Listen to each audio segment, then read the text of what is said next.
इस प्रकार के द्वंद्व हमेशा मानसिक धरातल पर चलते रहते हैं। नौकरी, परिवार, प्रेम, समाज और मुक्ति में तादात्म्य बिठाकर किस तरह हम अपने जीवन को सफल बना। भोगैश्वर्य प्रसक्तानाम तयापहत चेतसाम व्यवसायत्मिका बुद्धि समाधो न विधीयते। भगवान श्री कृष्ण ने कहा, जिनका चित्त भोग और ऐश्वर्य ने अपहृत कर लिया है, वो कभी भगवत प्राप्ति का चिंतन ही नहीं कर सकते कि ये सब कुछ छोड़कर भगवत प्राप्ति करे।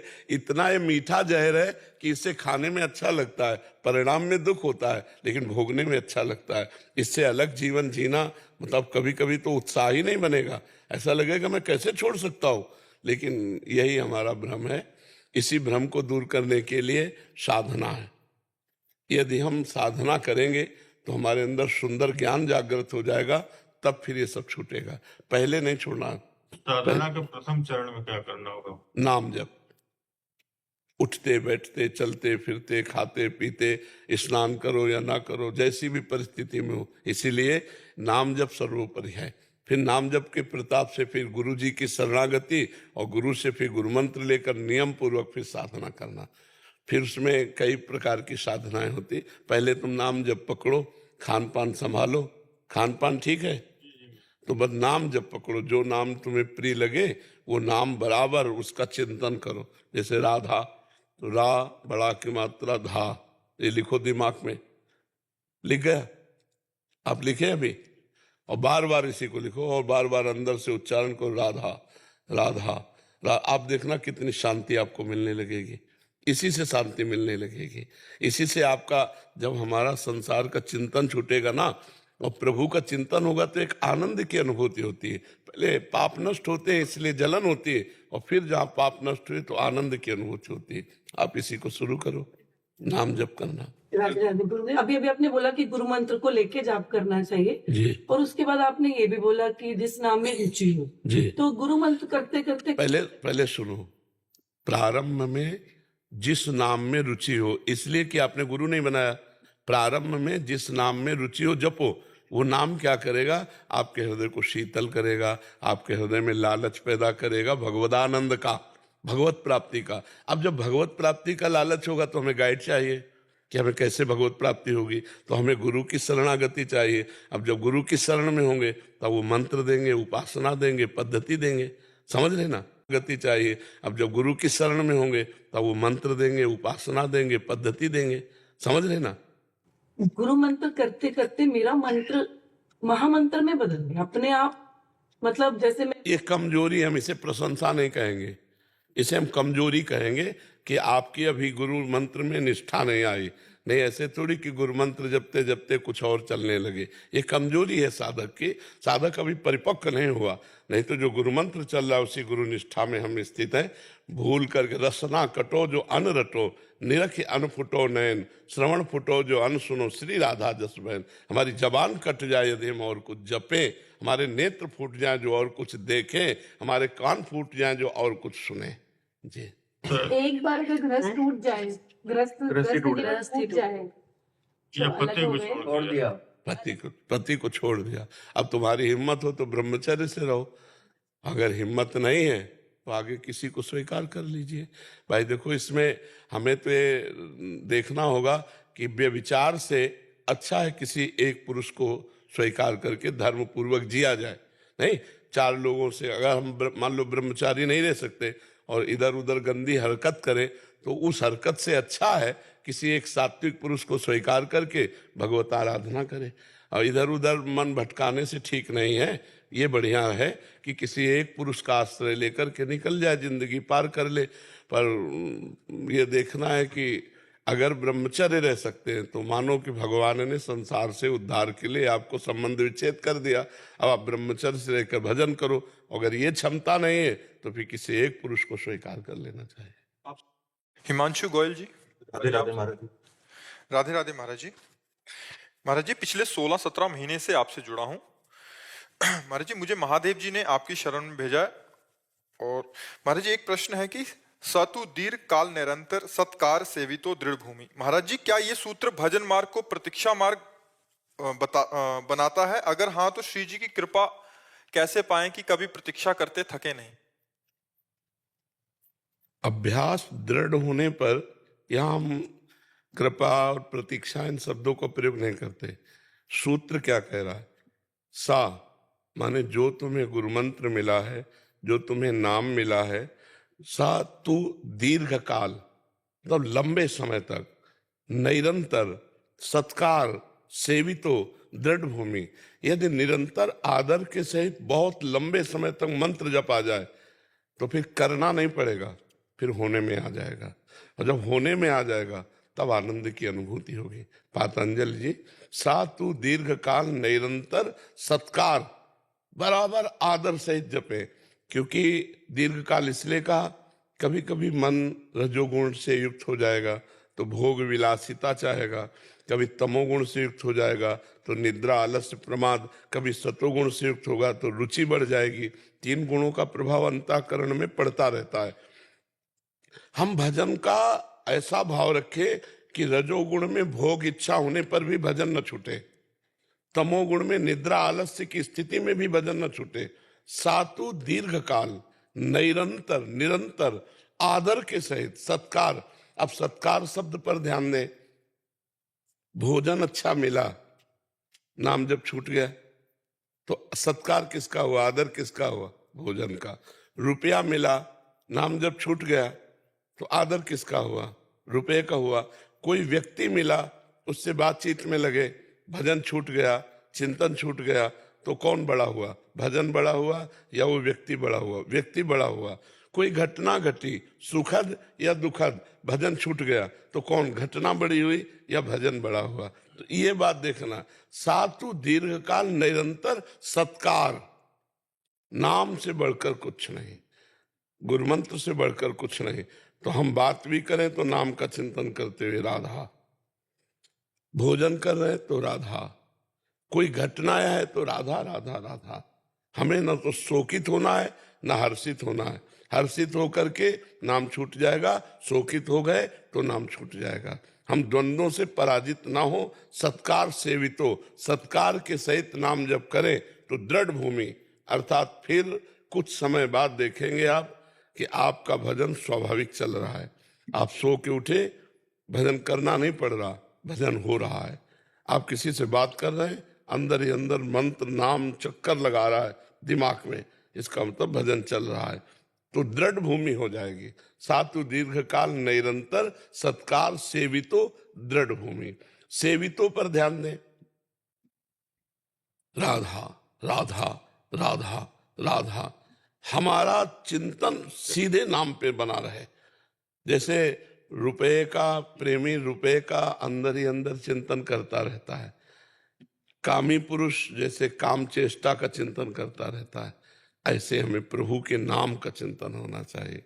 नाम सर्व तीर्थों का तीर्थ है, नाम सर्व ज्ञानों का ज्ञान है, नाम सर्व साधनों का साधन है, नाम सब फलों का फल है। यदि ये नाम हमारी जिह्वा पे बहुत काल तक चला तो हमारा अभ्यास दृढ़ हो जाएगा, हमारा भजन परिपक्व हो जाएगा। समझ रहे हो ना? तो हठ पूर्वक लगाए रखें, हठ पूर्वक लगाए रखना है। बुद्धि चल रही है, हठ पूर्वक उसको लगाए बिल्कुल बिल्कुल। और ये जो आया है यही कृपा है। मतलब और कृपा नहीं देखते कि हम तो जपेंगे नहीं, कृपा से नाम चलने लगेगा, कभी नहीं ऐसा होगा। मन क्रम वचन छाड़ चतुराई, तो भजत कृपा करिए रघुराई। यदि मन वचन कर्म से चतुरता छोड़कर डटकर भजन करें, ये हमारी तरफ से होगा तो कृपा तो है ही है। यही कृपा है कि हम हठ पूर्वक भजन करें। शास्त्रों में कई जगह आया जिह्वाग्रे, जीव के अग्रभाग से, ना कि मन साग्रे। मन लगे न लगे तुम इसकी परवाह न करो, हठ पूर्वक जिह्वा से नाम जी जप जागहि जोगी, परमारथी प्रपंच वियोगी। जो परमारथी हैं, प्रपंच त्यागी हैं, वो नाम जप करके ज्ञान में जग जाते हैं। अहोवत स्वपस्तो गरियान यद जिह्वाग्रे वर्तते नाम तुभ्यम, वो स्वपच धन्य है जिसकी जिह्वा पे भगवान का अग्र नाम। इसमें थोड़ा जिद्दी स्वभाव रखना पड़ेगा, हठी स्वभाव रखना पड़ेगा। नाम जप में मन नहीं लग रहा है यार, कैसे जपे? नहीं, मन लगे न लगे, राधा राधा राधा राधा राधा। तो प्रपंचों के और संसारिक विषयों में लेके जाता है। हाँ, उसको हठ पूर्वक ही लगाओ। हठ पूर्वक लगाओ तो एक दिन आप देखोगे, पहले अभी संकल्प बनता है, फिर नाम जब जब बढ़ेगा तो स्फुरणा होगी, फिर खत्म हो जाएगा। युवराज शर्मा जी उड़ीसा से। राधे राधे गुरु जी। महाराज जी आपके चरणों में कोटि कोटि प्रणाम। महाराज जी आपकी कृपा और भक्ति से यदि मुझे देवादिदेव महादेव और माँ आदि शक्ति के दर्शन होते हैं तो क्या ये भगवत प्राप्ति मानी जाएगी या फिर ये भगवत प्राप्ति के लिए प्रभु द्वारा दिखाया गया मार्ग माना जाएगा? मार्ग। अभी भगवत प्राप्ति नहीं हो गई क्या? जैसे अब कई लोग हैं, जैसे परम पूज्य श्री रामकृष्ण परमहंस जी या परम पूज्य श्री महात्मा त्रिलंग स्वामी जी, तो ऐसे हम तो सिर्फ महादेव की भक्ति करके रुक जाते हैं। नहीं तो ऐसा कोई सिद्धांत थोड़ी है कि महादेव का हर भक्त वैष्णव ही बने, ऐसा थोड़ी है। वो भगवान शिव पूर्ण है, कोई भगवान शंकर अपूर्ण थोड़ी है। जो श्री कृष्ण है वही शिव है, जो शिव है वही श्री कृष्ण है, कोई अंतर थोड़ी है। तो जो शिव में आसक्त है वो भी पूर्ण है, जो कृष्ण में आसक्त है वो भी पूर्ण है। तो भगवान शिव जब कृपा करते हैं तो अपने निज जनों को कहीं कहीं कृष्ण भक्ति में लगा देते हैं, जैसे नरसिंह मेहता को लगा दिया, प्रेमानंद को लगा दिया, और कितने ऐसे तो ये उनकी मौज है कि अपने किस पार्षद को कहाँ भेजते हैं। बकाया वो पूर्ण है, शिव पूर्ण, कोई अधूरे थोड़ी है, अपूर्ण थोड़ी है, पूर्ण परमात्मा है महादेव जी, समझ रहे ना। गुरु जी अब जैसे हम लोग घर में बहुत देवी देवताओं की पूजा करते हैं, राम जी, हनुमान जी, लक्ष्मी जी, सब। प्रारंभ में तो हमें लगता है सबको ही ऐसे करता है, फिर आगे चलकर जब भक्ति रंग लाती तब वो एक में आ जाती है। अभी तो प्रारंभ में तो सबकी भक्ति ऐसी चलती है, कोई दोष नहीं है। महाराज जी एक छोटा सा सवाल और था, अगर जैसे अब 84 जी का नियम है कि 7 दिन में 12-12 पढ़ करके पूरा करें, मैं कोशिश करता हूँ कि एक ही दिन में 1-1 घंटे में करके पूरा। बहुत सुंदर, बहुत सुंदर, बहुत सुंदर, भगवान की बड़ी कृपा है, आप ऐसा ही किया करो, ठीक है। हाँ बहुत। आप कहते हैं नाम जप करो आपका कल्याण हो जाएगा, भगवत प्राप्ति हो जाएगी। गुरु जी हम श्री जी की सेवा कैसे प्राप्ति होगी? हाँ ये बात तुम्हारी और गंभीर है। जब श्री जी की सखी की शरण में हो जाओगे और उनकी आज्ञा के अनुसार सेवा में प्रगट में लगोगे तो फिर अप्रकट सेवा में जो अपनी दृष्टि में नहीं आ रही है, अव्यक्त है हमारी दृष्टि से, वो दिव्य सेवा में प्रवेश आचार्य करवाते हैं। जैसे हम लोगों के आचार्य हरिवंश महाप्रभु है ना, तो ये सजनी है, हम उनकी शरण में हुए और उनकी पद्धति के अनुसार जब हम सेवा करेंगे तो आचार्य की कृपा से श्री जी की सेवा में पहुंच जाएंगे। कल्याण होना, मोक्ष होना, भगवत प्राप्ति होना ये अलग बात है, सेवा में पहुंचना अलग बात है। श्री जी की सखी रूप होकर सेवा, ये आचार्य गुरु कृपा से ही होता है, इसमें साधना बल काम नहीं करता। जब हम इस मार्ग में आए थे ना तो एक बच्चे जैसे थे, ज्ञान मार्ग में प्रवीण होते हुए भी बिल्कुल कुछ समझ में नहीं आ रहा था। ये जो हरिवंश रस है, बिरलो समझन हार, अगर हमारे गुरुदेव भगवान कृपा न करते तो हम बिल्कुल इस रस को नहीं समझ पाते। हमारी बुद्धि ही काम नहीं कर रही थी, जो ज्ञान में काम कर रही थी वो प्रेम में काम नहीं कर रही थी प्रियालाल के। जब उनकी कृपा हुई तब समझ में आया।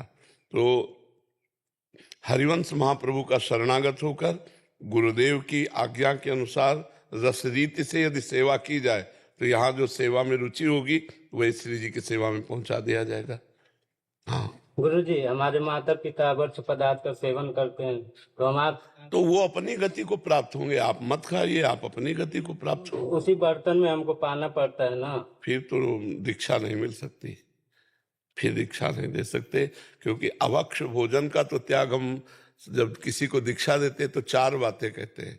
11 माला गुरु मंत्र का नित्य जप, 12 पद चतुराशी जी के, अभक्ष भोजन का त्याग और कुसंग का त्याग, ये 4 बातें कहते हैं। शेष बातें धीरे धीरे सब सुधर जाएंगी। अभक्ष भोजन त्याग हो गया, कुसंग छूट गया, नाम जप मंत्र जप हो रहा है, वाणी पाठ हो रहा है, नाम वाणी जहाँ श्याम श्यामा तहाँ मंगल हो जाएगा। पर हम खुला वर्णन किया है कि जिस पात्र में मांस रांधा गया है उस पात्र में खीर पूड़ी भी बना के दी जाए तो अभक्ष ही रहेगा। जिस रसोई में मांस रांधा गया है उस रसोई में वैष्णव भोजन नहीं पा सकता। नितिन अग्रवाल जी मेरठ से। राधे राधे। राधे राधे महाराज जी।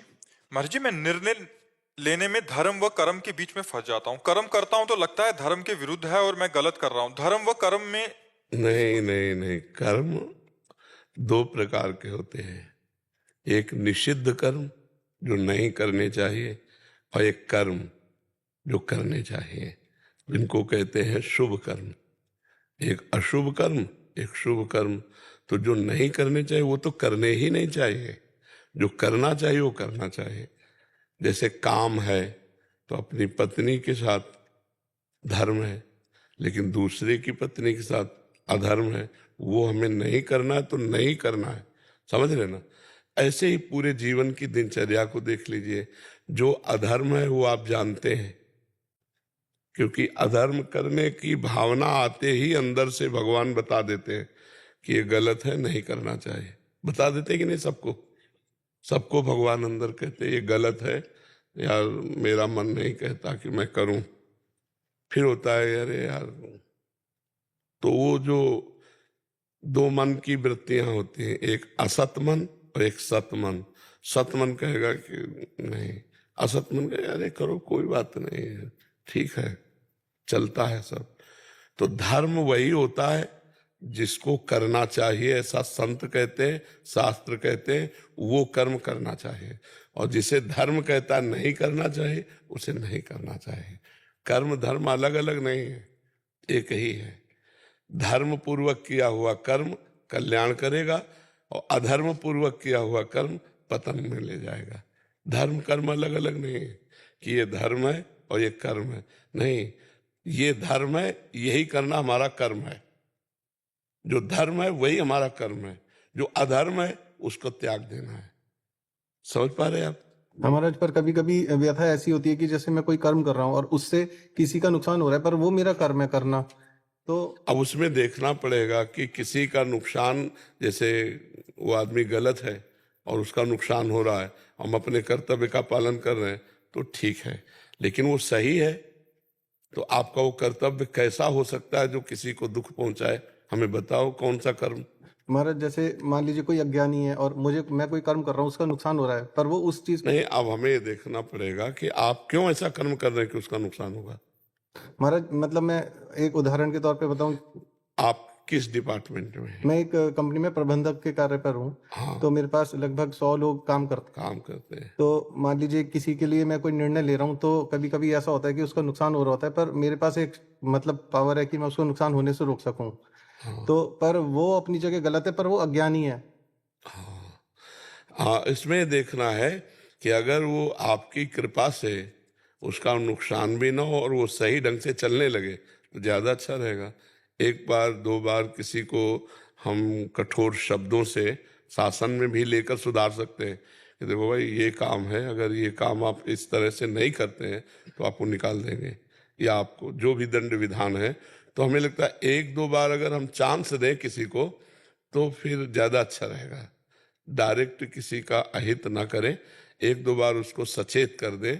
इसलिए आप बिल्कुल ठीक चलिए जिससे कंपनी का भी लाभ हो और आपका भी मंगल हो। अगर आप कंपनी के लाभ की बात नहीं सोचेंगे तो आपकी हानि हो जाएगी। कर्तव्य कंपनी के प्रति, हाँ बिल्कुल नहीं, वो धर्म है आपका, वही धर्म है आपका, क्योंकि कंपनी ने आपको अधिकार दे रखा है और अगर आप उस धर्म का पालन नहीं करते तो कंपनी की हानि होती है, तो आप अपने धर्म से च्युत हो जाएंगे। जी, एक तो होता है निकालना, एक तो होता है निकालना उसकी जिम्मेदारियों से या उसको नौकरी से निकाल देना। एक होता है एक आदमी है अगर गद्दारी कर रहा है या कंपनी की हानि वाली बात कर रहा है और ये उस पद पे है, तो इनका कर्तव्य है एक बार तो उसको पहले सचेत करो, दूसरी बार कड़ी वार्निंग दे दो और तीसरी बार फिर अपना अधिकार का प्रयोग कर लो। महाराज जी, हमारा भी है, पत्नी हमारी है, धर्म पत्नी बैठी हुई, वो भी कहती हैं जैसे हम भी इस समय एक पदाधिकारी के रूप में कहीं पे विराजमान है आपकी कृपा से, तो लगभग 2500 आदमी हैं हमारे उसमें और कई लोगों को अलग अलग तरीके से बताना पड़ता है। तो ये कई बार नाराज हमारे ऊपर होती, क्यों डांटते हो लोगों को? नहीं, डांटना भी जरूरी है, क्योंकि कोई कार्य जैसे विद्यार्थी है, थोड़ा शासन की जरूरत है। हमारे जी एक तो होता है निकाल देना। तो क्या हम अगर उन्होंने कोई ऐसा अपराध कर दिया जो नहीं है, हम उसको दंड दे सकते हैं? 1-2 दिन का दंड दे दिया या कोई ऐसा? नहीं, हमने इसीलिए कहा पहला तो हम उसको समझाएं, दूसरे में कड़ी वार्निंग दें, कोशिश करें और तीसरे ऑप्शन में फिर निकाल दें, क्योंकि किसी की जीविका का हनन हो जाए तो वो भी ठीक नहीं है और हम जिस कार्य की जिम्मेवारी लिए उसमें हानि हो जाए वो भी ठीक नहीं है। तो दोनों का मिलान करके उसका मंगल हो, अपना काम बन जाए। अगर वो ऐसा नहीं है, कई लोग इतने प्रमादी होते हैं कि वो न वार्निंग मानते हैं न प्रार्थना मानते हैं, तो फिर ऐसे लोगों को निकाल देना ही उचित रहता है। तो यही कर्म आप अपने घर में भी कर सकते हैं, अपने बच्चों के साथ। अगर छोटा बच्चा है उसे समझा रहे हैं, वो सही मार्ग पर चल रहा है। पर अगर स्कूल जाता है तो कहीं प्रमादी बच्चों के संग से संग होता है, तो दुख होता है कि कहीं ये गलत रास्ते पर न चल जाए। अभी मेरी बेटी है, वो 14 साल की है, वो नाम जाप 2 साल से आपकी कृपा से करने की कोशिश कर रही है, उसमें सफल भी हो रही है। बट जब स्कूल जाती है तो बच्चे मिलते हैं और कुछ ना कुछ दिमाग में संस्कार, हाँ, गलत संस्कार आते। तो हमारा एज ए पिता हम वहाँ ये सूत्र नहीं चलेगा, वहाँ निकाल देने वाला सूत्र नहीं चलेगा। वहाँ प्रार्थना और शासन के द्वारा ही संभाला जा सकता है। साम नीति कहते हैं बहुत प्यार दुलार से समझाना, और दंड नीति कहते हैं शासन के द्वारा समझाना। तो फिर गलती हो गई, फिर यही बात कहेंगे, लेकिन हम उसको निकाल नहीं सकते क्योंकि हमारा बच्चा है। उसको तो चाहे जितना कुमार्गामी हो जाए, बच्चा तो बच्चा ही रहता है ना। अपने उसके हर समय सहयोग में ही रहेंगे, शासन के द्वारा संभाल सकते, पर ये सूत्र वहां नहीं लागू होगा। शिंदो जी दिल्ली से। राधे राधे महाराज जी। महाराज जी राधा राधा। महाराज जी, संसारिक रिश्तों का क्या मोल है? इनसे बिछुड़ने में इतना दुख क्यों होता? हमसे पूछती हो? जिसने कोई मोल ही नहीं रखा, रद्दी कागज की तरह मिटा दिया, उससे पूछती हो कि संसारिक रिश्तों का क्या मोल है? महाराज जी, इनसे बिछड़ते हैं तो बहुत दुख होता है। इसी के लिए तो बाबा जी बोले थे, जब घर में हम अपनी माँ को देखा, बहुत प्यार माँ से था, तो लगा ये मरेगी तो हम फिर जिएंगे कैसे। तो लगा एक ऐसा यार चुनो जो कभी छूटे ना, कभी बिछुड़े ना, कभी दूर ना हो। तो वो निकले श्री भगवान ही ऐसे मित्र। तो बचपन से फिर उन्हीं की मित्रता की। अगर संबंधों का वास्तविक सुख लेना चाहते हो तो सब में भगवान की भावना करो। पुत्र में भगवान की भावना करो, पति में भगवान की भावना करो, पत्नी में भगवान की भावना करो। जो जो अपने रिश्ते नाते हैं सब में भगवान की भावना करो, तो तुम दुख से बच जाओगे। नहीं तो हर संबंध दुख देता है। मिलने में सुख, बिछुड़ने में दुख, यही संसार की रीति चलती है। और यहाँ बिछुड़ना पड़ेगा क्योंकि इसका नाम मृत्यु लोक है। कब कौन बिछुड़ जाए पता नहीं। ये आसक्ति बहुत दुख देती है। आसक्ति, मान लो आपसे प्यार है, आपसे आसक्ति हो, आप चले गए, तो अब वो हृदय व्यथित रहेगा, वो जलता रहेगा। हमें लगता है इसलिए भगवत भाव से किया जाए तो भगवान सब रूपों में है, तो ये भाव ही इतना महिमामय है कि दुख नहीं होगा। ये दुख नहीं होगा। सब में भगवान का भाव करो तो दुख नहीं होगा।